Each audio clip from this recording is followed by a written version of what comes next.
బట్టి ఈ ఉదయకాల సమయంలో యూసీవై ప్రేయర్ టీం వారైన వారందరికీ, నాయకులకు, అలాగే అన్నలకు ప్రతి ఒక్కరికి నా హృదయపూర్వకమైన వందనాలు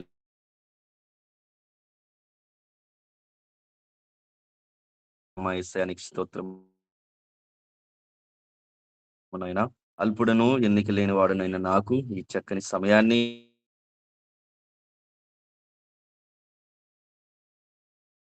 తీస్తున్న పాటల ద్వారా, వాక్య సందేశం ద్వారా, ప్రార్థనల ద్వారా ఇంతవరకు మీరు నడిపించారు.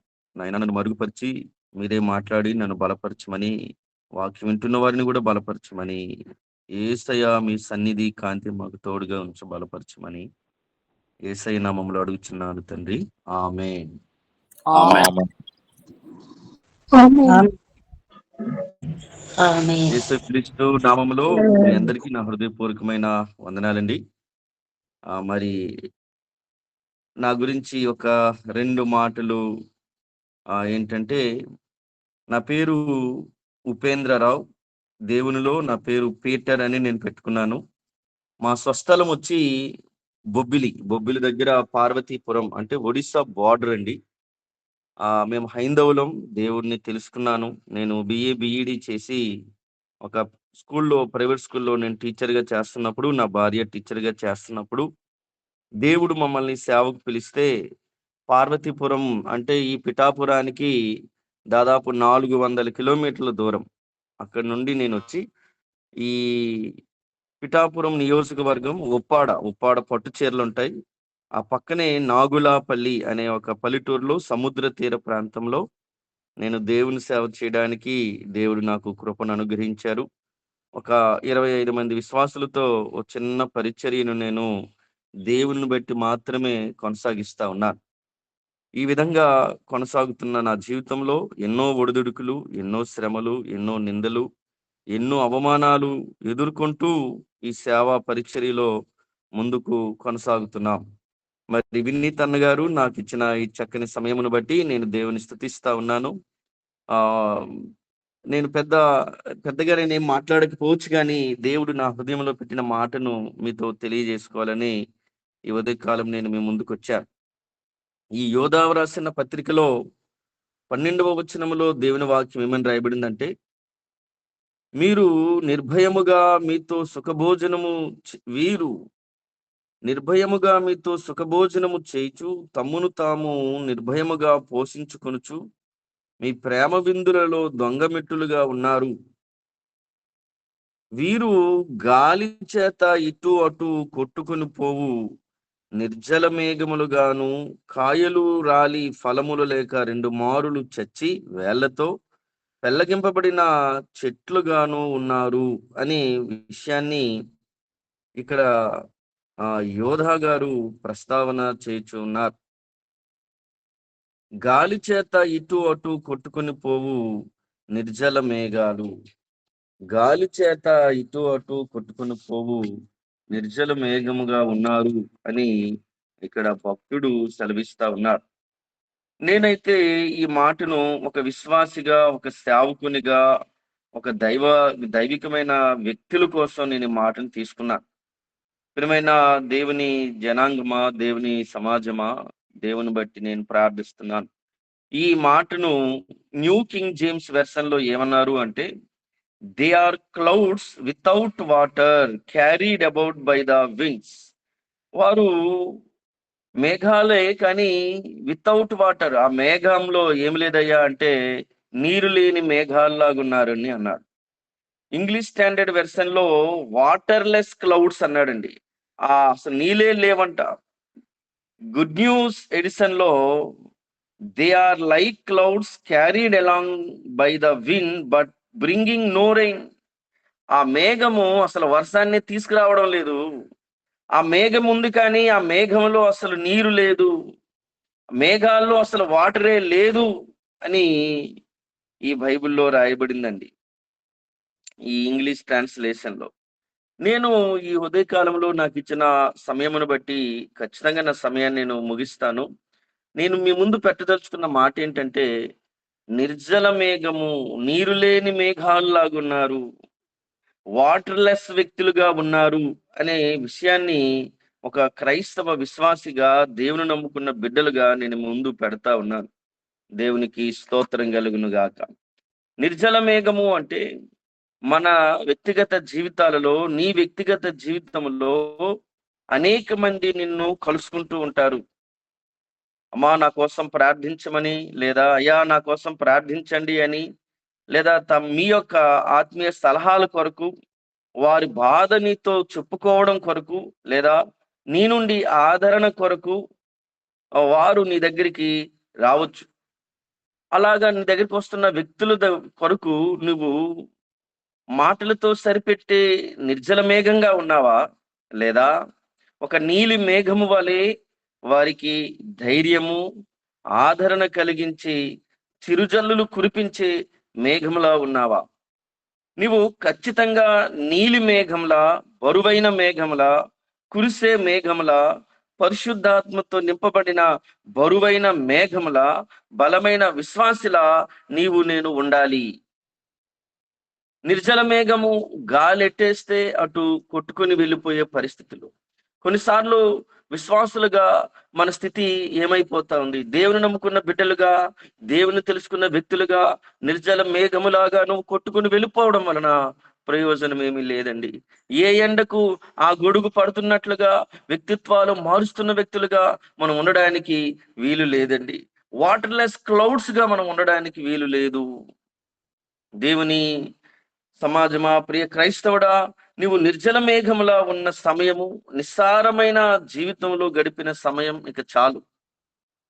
ఇకనైనా నీవు నీలి మేఘములా, వర్షపు జల్లులు కురిసే మేఘములా, ఎండిన ప్రదేశములో చక్కని చిగురింపు ఇచ్చే మేఘంలా మారిపోవాలి అని దేవుడు ఈ ఉదయకాలం నీ నుండి కోరుకుంటున్నాడు.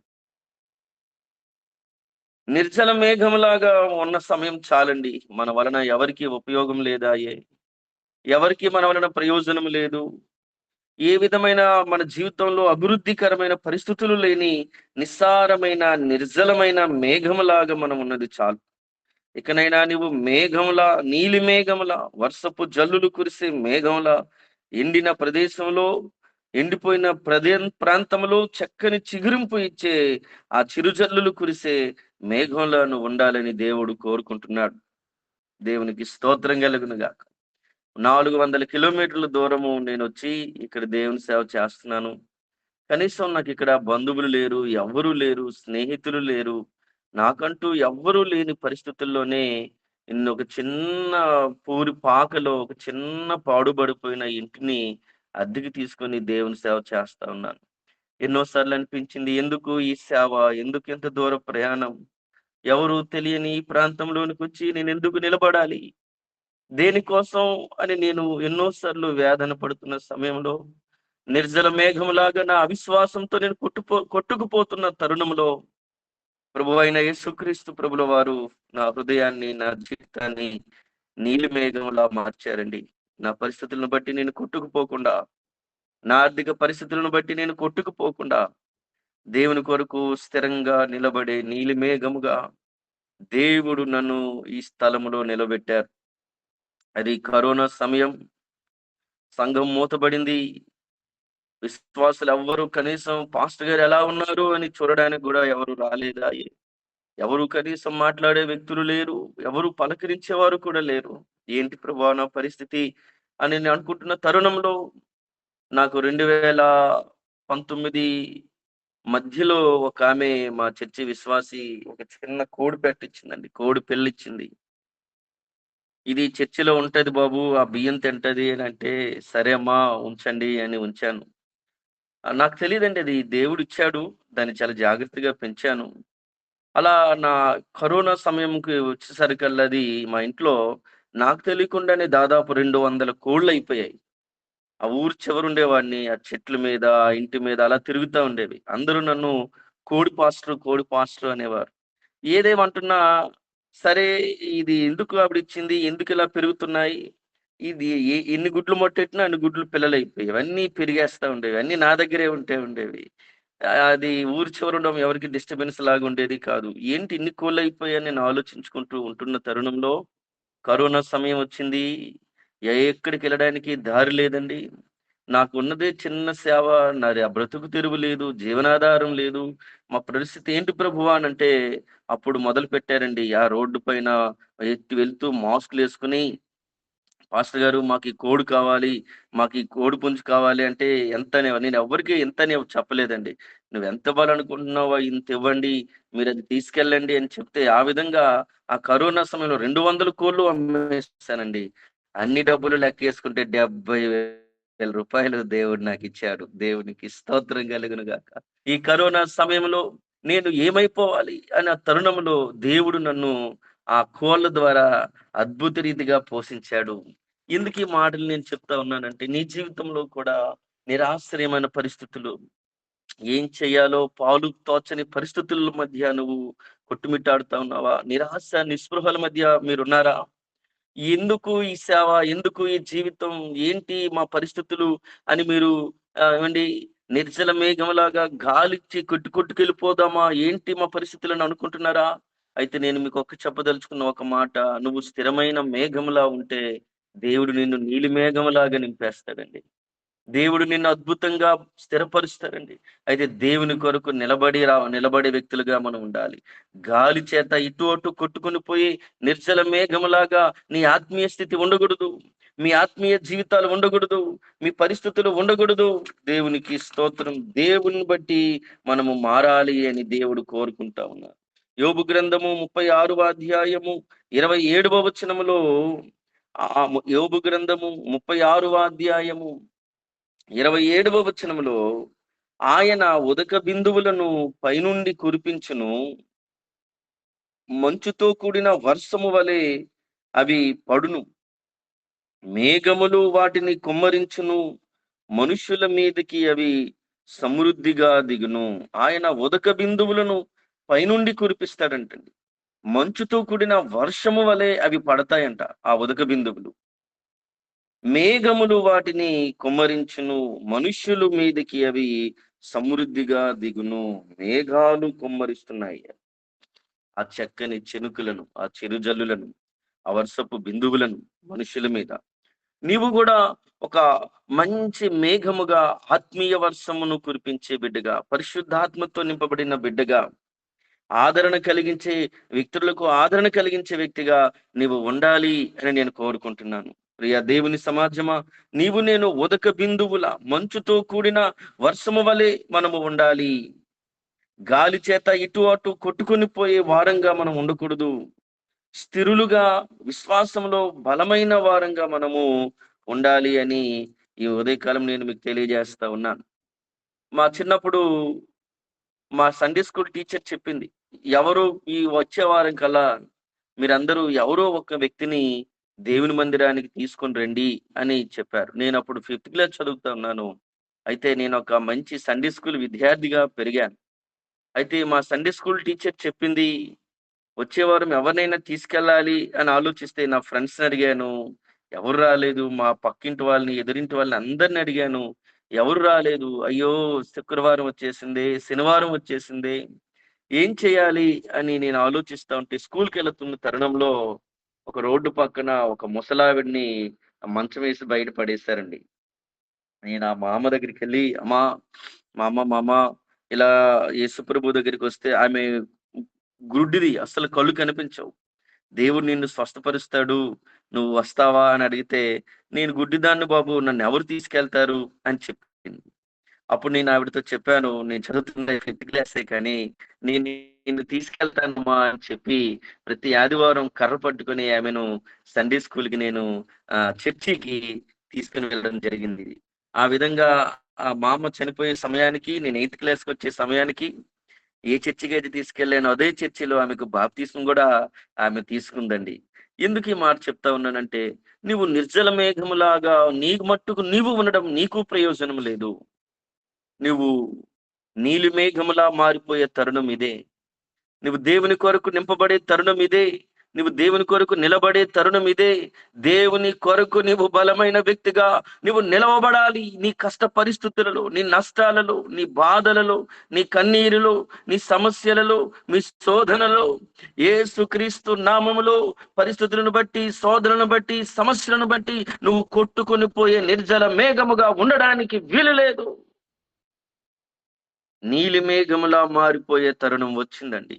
దేవుని కొరకు ఎటువంటి పరిస్థితుల్లోనైనా నువ్వు స్థిరమైన మేఘములాగా ఉండాల్సిన తరుణం వచ్చింది. దేవుడు ఆ ఇజ్రాయేలు ప్రజలకు పగలు మేఘస్తంభంగా ఉన్నాడు, ఆయన రాత్రి అగ్నిస్తంభంగా ఉన్నాడు. ఎందరో దిక్కులేని వారికి, దేవుని ఎరుగని వారికి నువ్వు ఒక మేఘస్తంభంలాగా ఉండగలుగుతున్నావా? ఒక మంచు బిందువు, దేవుని సువార్త బిందువు, ప్రేమ వార్తను కురిపించే వ్యక్తిగా, దేవుని సత్య సువార్తను చాటించే మేఘముగా వారి కొరకు నువ్వు నిలవగలుగుతున్నావా అని ఈ రాత్రి లేదా ఈ ఉదయకాల సమయము దేవుడు నిన్ను నన్ను ప్రశ్నిస్తా ఉన్నారు. ఇలా సేవ కొనసాగుతున్న తరుణంలో ప్రియమైన దేవుని సమాజమా, దేవుని బిడ్డలారా, మరి జనవరి 14వ తారీఖున ఎవరో గుర్తు తెలియని వ్యక్తులు నా చిన్న జీవితం మీద, చిన్న సేవ మీద, ఆ ఇంటి మీద, అలాగే ఆ పాకైన చర్చి మీద పెట్రోల్ పోసి మా ఇంటిని తగలబెట్టేశారండి. నేనెంతో కుమిలిపోయాను, ఎంతో వేదన పడ్డాను. ఏంటి ప్రభువా నా జీవితం ఎంత, నా బ్రతుకెంత, ఏంటి ప్రభువా ఇలాంటి పరిస్థితులు, ఇంత వర్షం ఇంతగా ఇది కాలిపోతుంది. ఒక చిన్న మేఘం వచ్చి వర్షం కురిస్తే బాగున్నాయి, ఇవంతా ఆరిపోతే బాగున్నాయి అని నేను అనుకున్నానండి. ఎంతో నలిగిపోయాను. ఏ ఆధారం లేని నా జీవితంలో ఎంతో కుమిలిపోయాను. ప్రియమైన వాళ్ళరా, ఎందుకు ఈ సేవ, ఎందుకు ఈ ఊర్లో ఉండాలి అని నేను ఎంతో వేదన పడుతూ ఉన్న సమయంలో, ఇంకా ఏంటో ఎటు కొట్టుకెళ్ళిపోతానో నాకు తెలియదు. ఉండడానికి ఇల్లు లేదు, స్థిరమైన పరిస్థితులు లేవు ప్రభువా, మేమేం చేయాలి అని దేవుని కొరకు నిలబడినప్పుడు, అటు ఇటు కొట్టుకొని పోయి నిర్జల మేఘంలాగా నువ్వు ఉండకూడదు. ఎలాంటి పరిస్థితి అయినా సరే నువ్వు దేవుని కొరకు ఒక బలమైన మేఘములాగా, ఒక నీలి మేఘములాగా, కురిసే మేఘంలాగా నువ్వు ఉండగలిగితే ఆ స్థలములో దేవుడు నిన్ను దీవిస్తాడు. నేనైతే అవిశ్వాసంలో గాని, అపనమ్మకంలో గాని చాలా కృంగిపోయాను గాని, ఎటు కొట్టుకెళ్ళిపోలేదండి. నిలబడ్డాను. అసలు దేవుడు ఏం చేస్తాడో చూద్దాం అని నేను అనుకున్నాను. అయితే దేవుడు అద్భుత రీతిగా ఒక చిన్న స్థలం ఇచ్చారు. ఆ స్థలంలో మొన్ననే పోయింది, కరెక్ట్‌గా పోయిన శనివారం, నిన్నటికి వారం అవుతుందండి. ఆ స్థలంలో స్లాబ్ వేయడానికి కూడా దేవుడు కృప చూపించారు.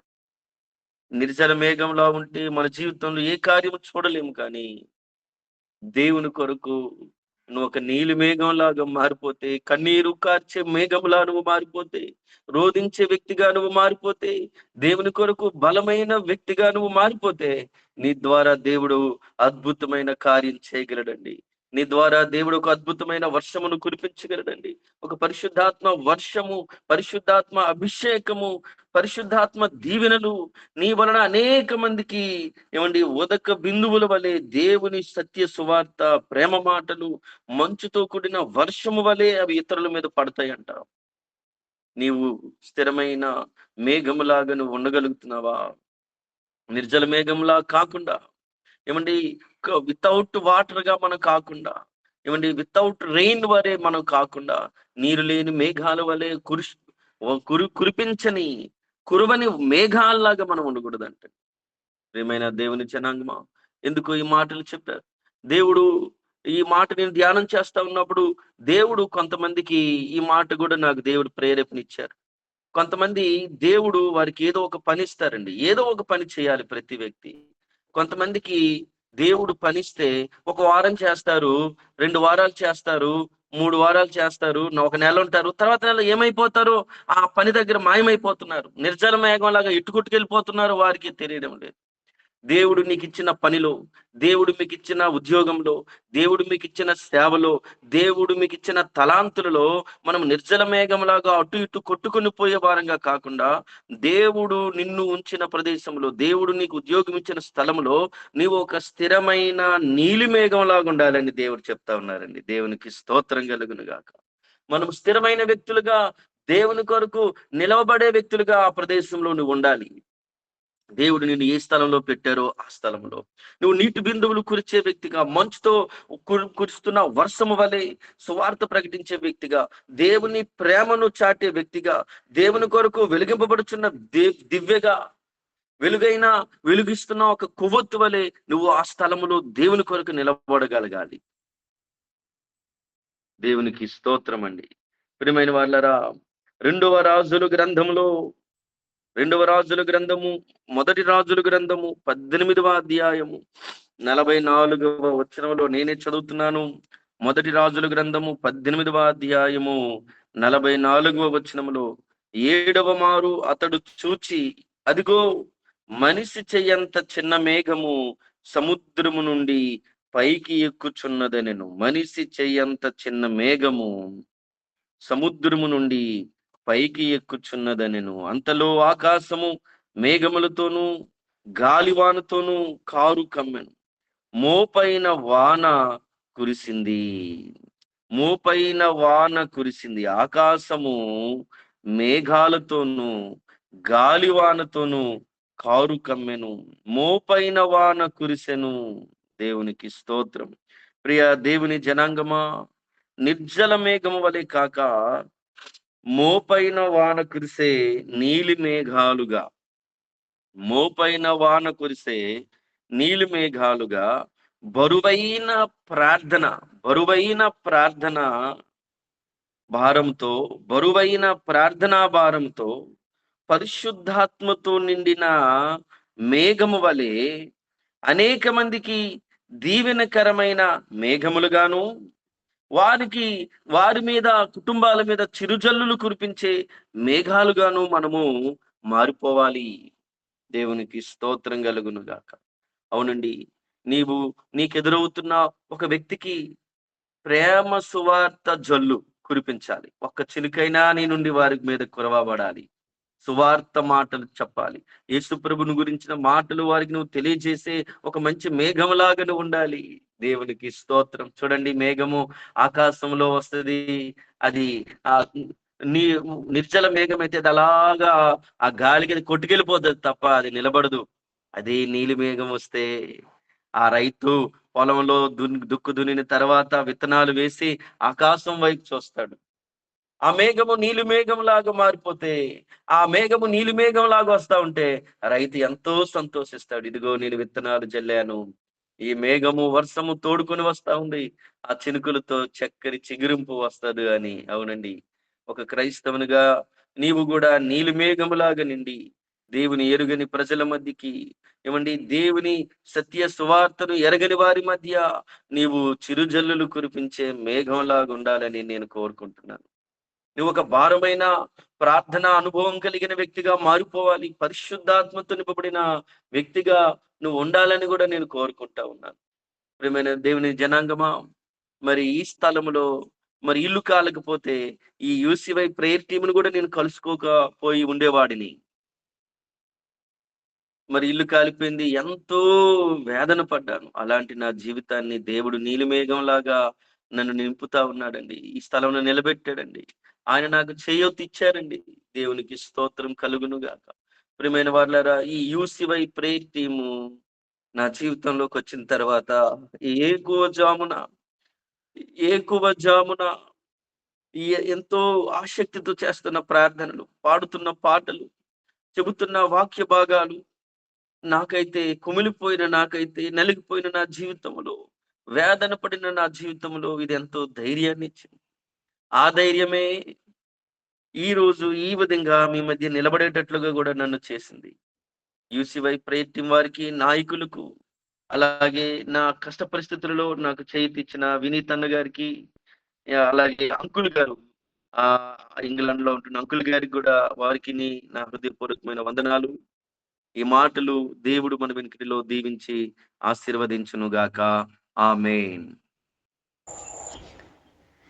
అందరికీ వందనాలు. ప్రార్థన చేసుకున్నాము.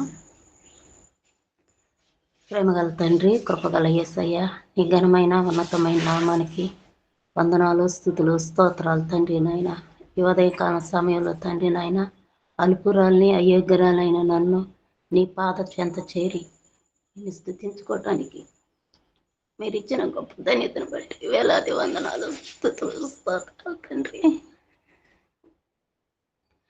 అయ్యా ఈ ఉదయం సమయంలో తండ్రి ఈ సేవకుని జ్ఞాపకం చేసుకోండి తండ్రి. అయ్యా నీ సేవకుడు నాయన నీ పక్షాన నిలబడినప్పుడు నాయన మీరు చేసిన మేలును బట్టి ఉపకారాలను బట్టి నీకే కృతజ్ఞతాస్తుతులు చెల్లిస్తున్నాం తండ్రి. అయ్యా అదిగో తండ్రి నాయన ఎవరున్నా లేకపోయినా తండ్రి చెయ్యి విడిచిన తండ్రి చెయ్యి విడవని దేవుడు తండ్రి నీ కృపలో నాయన నీ సేవకుని జ్ఞాపకం చేసిన విధానాన్ని బట్టి నాయన నీకే స్థుతులు స్తోత్రాలు తండ్రి నాయన. ఇదిగో తండ్రి నాయన మేఘం వల్ల ఏ మేఘం వల్ల మేము జీవిస్తున్నామో తండ్రి నాయన ఈ ఉదయకాల సమయంలో మీరు చెప్పిన ప్రతి మాటను మా హృదయంలో తండ్రి నాయన నీరు కట్టి పలింపు చేయమని అడుగుతున్నాం తండ్రి నాయన. ఏ రీతిగా మేము నివసిస్తున్నాం తండ్రి ఒక్కసారి నాయన మమ్మల్ని మేము సరి చేసుకుని కృపను దయచేయమని అడుగుతున్నాం తండ్రి నాయన. నా ప్రభా అవును తండ్రి నాయన ఇదిగో నాయన ఆకాశం నీరిస్తుంది, భూమి తన ఫలాన్ని ఇస్తుంది తండ్రి నాయన. ఏ ఫలం నాయన మా హృదయంలో పండుతుందో తండ్రి నా ప్రభా నీ వాక్యం అనే నాయన నా ప్రభా ఇదిగో తండ్రి నాయన మా హృదయంలో ఫలింపు దయచేయండి నాయన. అయా నీ కృపలో నాయన నీ మీద ఆధారపడే కృపను మాకు అనుగ్రహించమని అడుగుతున్నావు నాయన. అయా నీ సేవకుడు తండ్రి నాయన నా ప్రభ ఎంత కష్టకాలం ఉన్నప్పటికీ తండ్రి నాయన ఐదుగో నీ మీద ఆధారపడి నీ మీద ఆనుకున్నప్పుడు తండ్రి నాయన నా ప్రభ మీరు చేసిన మేలును బట్టి నాయన నీకే స్థితులు స్తోత్రాలు తండ్రి నాయన. ఐదుగో తండ్రి ఏ పరిస్థితుల్లో మేము ఉన్నప్పటికీ తండ్రి నాయన మనుషుల సాయం నాయన నా ప్రభ వ్యర్థం తండ్రి నాయన. నీ కృపలో నాయన నీ పాదాలు పట్టుకున్నప్పుడు తండ్రి నాయన మేము జీవించినప్పుడు తండ్రి నాయన మీ హృదయం నాయన నా ప్రభ మా మీద కుమ్మరించే దేవుడు తండ్రి. ఎంత మాత్రం నాయన తోసివేసే దేవుడు కాదు తండ్రి నాయన నా ప్రభ. నీ కృపలో మమ్మల్ని అందరిని జ్ఞాపకం చేసుకోమని అడుగుతున్నాం తండ్రి నాయన. ఐదుగా ఈ సమయం అంతా తండ్రి నా ప్రభ ఐదుగో తండ్రి సేవలో తండ్రి నాయన పరిచయం చేస్తున్న నీ కుమారులను బట్టి కూడా మీరు దీవించి ఆశీర్వదించండి నాయన. అనేక మంది నాయన నీ కొరకు తండ్రి ఎంతగానో కష్టపడుతున్న సేవకులను జ్ఞాపకం చేసుకోండి తండ్రి నా ప్రభా. ఆయా సేవా పరిచర్యలలో అయినా నా ప్రభా ఎన్నో నోటుపాట్లు కష్టాలు ఉన్నప్పటికీ తండ్రి నాయన నా దేవుడు నాకున్నాడని వాళ్ళకి ఇచ్చిన మనోధైర్యాన్ని బట్టి కూడా నీకే స్థుతులు స్తోత్రాలు తండ్రి నాయన. ఐదుగో నాయన శ్రమలు వచ్చినప్పటికీ నాయన అవి కొంతకాలం మాత్రమే తండ్రి నాయన నా ప్రభా. నీ వైపు చూసినప్పుడు మాకు ధైర్యాన్ని దయచేసే దేవుడు తండ్రి, అయా కృప చూపించే దేవుడు తండ్రి నాయన. నీకే స్థుతులు స్తోత్రాలు తండ్రి నాయన నా ప్రభా. ఐదుగో తండ్రి ఆనాడు ఏబోతే తండ్రి నాయన ఎంతో కోల్పోయినాడు తండ్రి నాయన.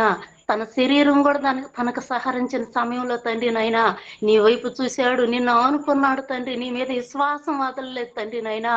ఐదుగో తండ్రి నాయన ఆ విశ్వాసాన్ని బట్టి నాయన నీకే స్థుతులు స్తోత్రాలు నాయన. అటువంటి విశ్వాసాన్ని మా అందరికి దయచేయమని అడుగుతున్నావు నాయన. నీ కృపలో జ్ఞాపకం చేసుకోమని అడుగుతున్నావు తండ్రి. నీకే స్థుతులు స్తోత్రాలు తండ్రి నాయన. ఆ ఈసీ నాయన నా ప్రభా టీంలో ఉండే ప్రతి ఒక్కరిని కూడా జ్ఞాపకం చేసుకోండి, వాళ్ళ సంఘాలను జ్ఞాపకం చేసుకోండి, వాళ్ళ సేవకులను జ్ఞాపకం చేసుకోండి, విశ్వాసాలను జ్ఞాపకం చేసుకోమని అడుగుతున్నామనైనా. ఏ సమయం కూడా నాయన బాధపడుతున్న ప్రతి ఒక్కరిని జ్ఞాపకం చేసుకొని అవి చెప్పిన వాక్యం నాయన హృదయంలో నాయన ఫలింపు దయచేయమని అడుగుతున్నాం తండ్రి నాయన. ఐదుగో తండ్రి నాయన ప్రతి ఒక్కరు కూడా నాయన నీ మీద ఆధారపడే కృపను దయచేయమని అడుగుతున్నాం యేసయ్యా. అయా నీకే స్థుతులు స్తోత్రాలు తండ్రి. ఈ భయంకరం దినాల్లో భయంకర పరిస్థితిలో ఉన్నప్పటికీ తండ్రి ఇంతవరకు క్షేమకరంగా మేము ఉన్నామంటే నాయన అది కేవలం నీ కృపే తండ్రి.